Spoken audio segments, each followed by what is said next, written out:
Hey, grade eights. Second to last video for the day. We're looking at decimals to fractions. I know it says in dividing by 0.2, but I'm going to do that as a separate video.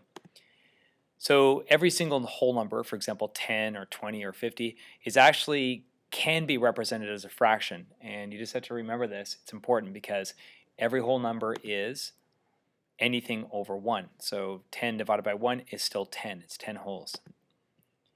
What about 0.1? How do we represent this as a fraction? And so one of the things you keep in mind is that the number of digits after the decimal will tell us what is the power of 10 in the denominator. So, 10 to the, in this case, 10 to the 1 because it's one digit after the decimal. So here's another way of looking at it. We have one number after the decimal. So it's the 1 becomes the numerator. And our denominator is 10 to the 1 because there's one number or just 10. Look at 0.01. There's two digits after the decimal. So the denominator is going to be 10 to the 2 or 100. How about 0.11? In this case, 3 digits after the decimal. So the denominator in this fraction will be 10 to the 3 or 1,000. And again, all you need to do is you just, for the numerator, you just, whatever the whole number is at the end of it, you just drop it onto the top as the numerator, and you leave your denominator as a power expressed as the number of digits after the decimal. So another way of looking at it is, for some people it might be a little bit simpler to think of it this way. I want to get the decimal into this position. That's the last number in this number. And so what do I have to do to that? So I know I have to, if I'm moving the decimal to the right, I'm multiplying by 10 each time. So I multiply by 10, I multiply by 100, I multiply by 1,000. And if you look under the 11, it's 1,000. That's just another way of looking at it.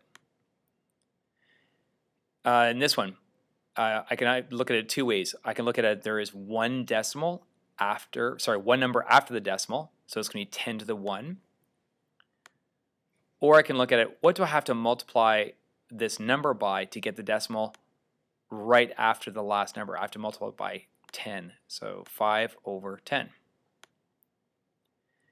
All right, try this one by yourselves. You can pause it. All right, I'll take it up. So the first way of looking at it is, how many digits are there after? There's 4 digits. So it's going to be 10 to the 4 or 10,000. So underneath 10,000.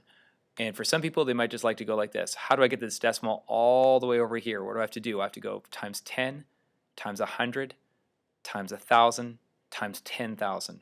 Whatever's easier for you. There's a little trick to this too. You probably picked up on it already.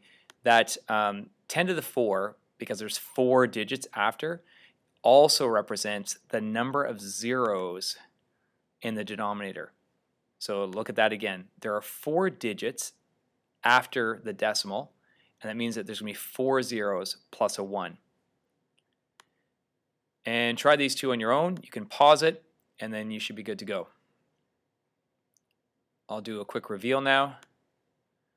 This is 2 over 10,000 because there's 4 digits after, so 4 zeros.